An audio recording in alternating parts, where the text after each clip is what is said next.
Bonjour mon frère, bonjour ma sœur, j'espère que vous allez bien. En ce jour, le 29 octobre, le mois d'octobre touche à sa fin, mon frère, ma sœur. Nous sommes encore ensemble pour notre café matinal avec Karine. Christina, ne vous tracassez pas, elle va très très bien. Elle est simplement à l'école. Comme nous vous avions dit l'autre jour, Christina a beaucoup et énormément même de travail.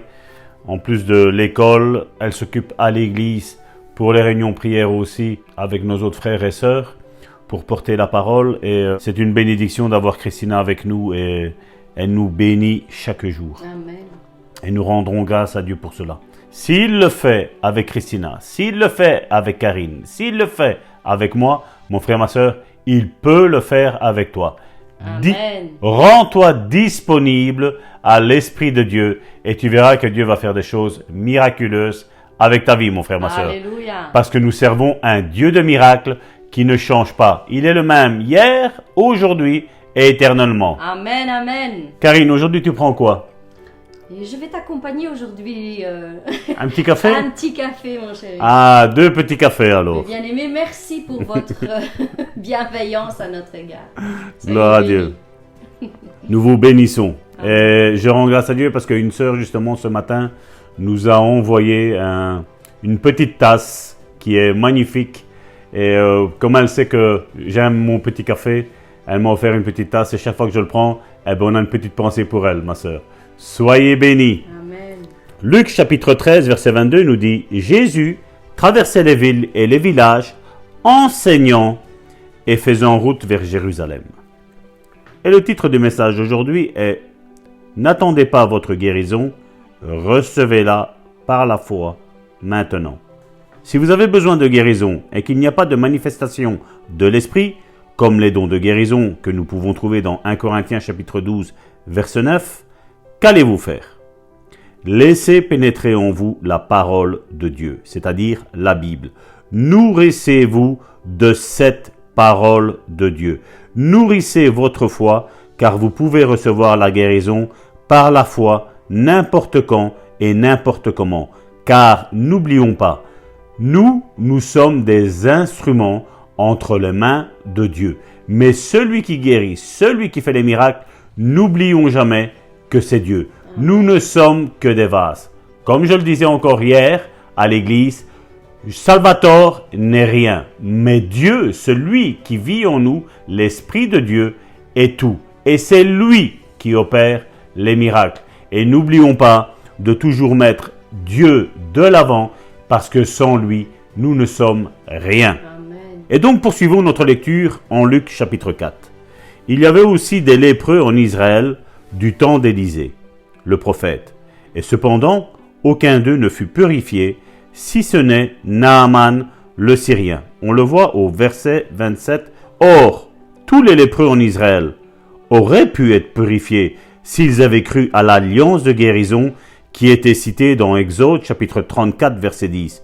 Et pourtant, sous le ministère d'Élisée, pas un seul lépreux ne fut guéri en Israël, à part Naaman. Naaman n'était pas israélite et n'avait pas d'alliance de guérison avec Jéhovah Rapha, c'est-à-dire « Je suis l'Éternel qui te guérit ». Mais parce que Élisée était célèbre pour avoir guéri de nombreuses personnes, Naaman s'adressa à lui. Naaman était un étranger en Israël, mais il fut guéri. De quoi Jésus parlait-il en Luc chapitre 4 verset 27? Il faisait allusion aux manifestations du Saint-Esprit. Le Saint-Esprit se manifeste comme il le veut et non selon la volonté de l'homme. On le voit dans 1 Corinthiens chapitre 12 verset 11. Et Jésus expliquait « J'exerce mon ministère tout comme ferait un prophète. Je ne dis pas au Saint-Esprit quoi faire. Le Saint-Esprit, lui, me dit quoi faire. Or, si l'Esprit Saint ne se manifeste pas, qu'allait faire Jésus? Eh bien, s'il allait secourir les gens, il y avait un seul moyen de le faire.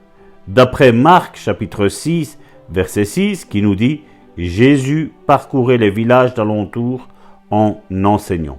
Jésus devait affronter l'incrédulité des gens pour pouvoir les guérir. Puisque la foi est efficace n'importe quand et encore aujourd'hui, elle est disponible cette guérison. Qu'il y avait une manifestation spéciale du Saint-Esprit ou non, Jésus parcourait donc leur village en enseignant, puisque la foi vient de ce que l'on entend, et ce que l'on entend vient de la parole de Christ. Et nous pouvons lire ça dans Romains, chapitre 10, verset 17. Mais j'en suis sûr que ce passage est souligné dans votre Bible avec un fluo afin de ne pas perdre de vue ce qu'est la définition de la foi. Oui, mon frère, ma sœur, la foi ne se trouve que dans la Bible. Nous pouvons lire, et vous pouvez même écouter, comme je dis, ces émissions ici aussi, sur la foi, sur la guérison. Mais vous savez, mon frère, ma sœur, quand vous lisez les textes que nous vous citons jour après jour, mon frère, ma sœur, et que tu les soulignes dans ta Bible, mon frère, ma sœur, tu as ta foi qui grandit. Parce que nous essayons toujours de mettre la parole de Dieu de l'avant, mon frère, ma sœur.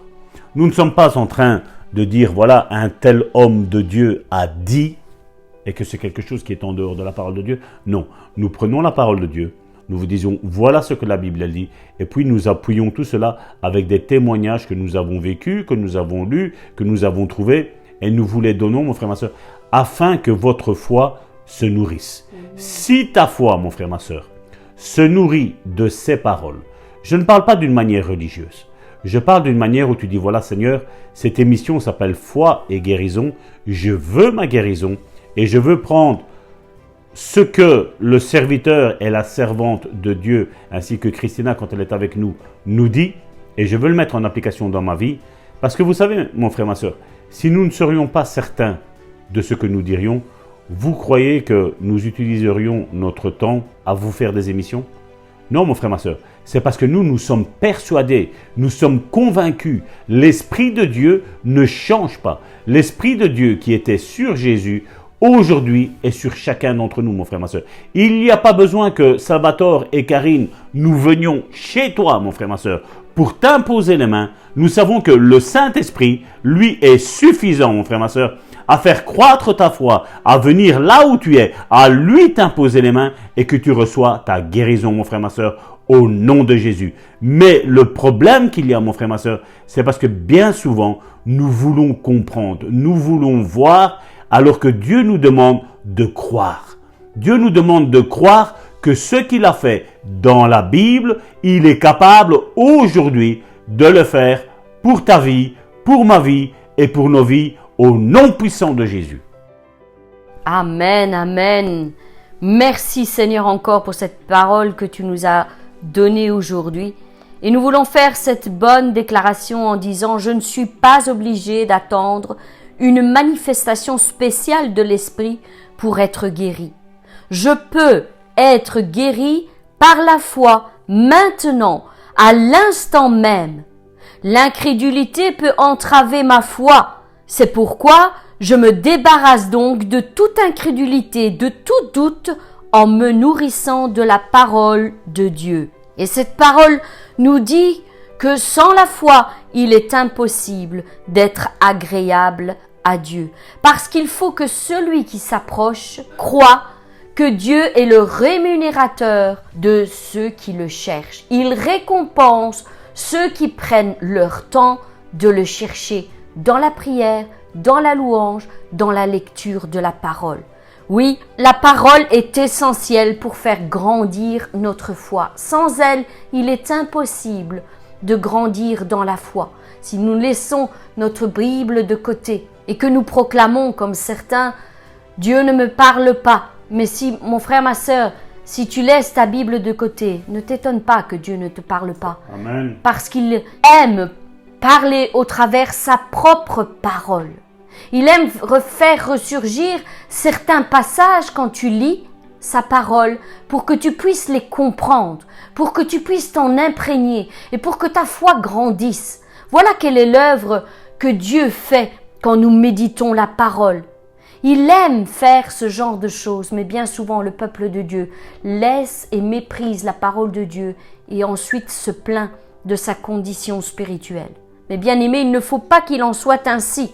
Il faut que notre foi grandisse afin que nous puissions recevoir les bénédictions qui sont contenues dans la parole de Dieu, toutes les promesses que Dieu nous a faites. Oui, nous devons bouger notre montagne.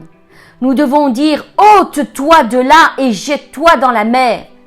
Et celui qui parle ainsi, nous le savons, comme nous dit la parole, et qui n'a point de doute dans son cœur, et qu'il croit que ce qu'il dit arrive, il le verra s'accomplir. Il le verra s'accomplir. Alors mon frère, ma sœur, je te demande de booster ta foi encore aujourd'hui, de demeurer dans la parole de Dieu et de t'imprégner de tous les enseignements de la parole de Dieu que Jésus-Christ nous a laissés à propos de la guérison. Dans Luc 5, à partir du verset 12, nous pouvons lire que Jésus était dans des villes. Il parcourait les villes, guérissant les malades. Et voici un homme couvert de lèpre, l'ayant vu, tomba sur sa face et lui fit cette prière. Et combien au jour d'aujourd'hui, mes bien-aimés, font ce genre de prière? Seigneur, si tu le veux, tu peux me guérir. Si tu le veux, tu peux me guérir. Tu peux me rendre pur. Jésus étendit la main, le toucha et dit, et mes bien-aimés, c'est cette parole qui vous adresse encore aujourd'hui. Si tu ne l'as pas encore saisie, si tu ne l'as pas encore fait tienne, eh bien écoute ce qu'il répond. Je le veux. Amen. Je le veux. Je veux que tu sois pur. Je veux que tu sois guéri au nom de Jésus-Christ. Et aussitôt, la lèpre le quitta. Aussitôt, la lèpre le quitta. Cet homme, ce lépreux, se posait la question, est-ce que Jésus veut que je sois guéri? Et il s'attendait à une réponse, un oui ou un non. Mais Jésus a été clair à ce sujet, mes bien-aimés, et c'est toujours la même pensée, la même parole qui nous adresse au jour d'aujourd'hui, dans notre génération, au 21e siècle. Jésus le veut. Il veut nous guérir, il veut nous rétablir, il veut nous restaurer dans tout ce que nous passons. C'est toujours sa volonté. C'est clair, il n'y a aucun doute à avoir à ce sujet. Je le veux, a-t-il dit. Et c'est ce qu'il te dit encore aujourd'hui, mon frère, ma sœur. Je veux que tu reçoives ta guérison. Je veux que tu sois pur. Je veux que tu sois restauré dans tous les domaines de ta vie. Je le veux.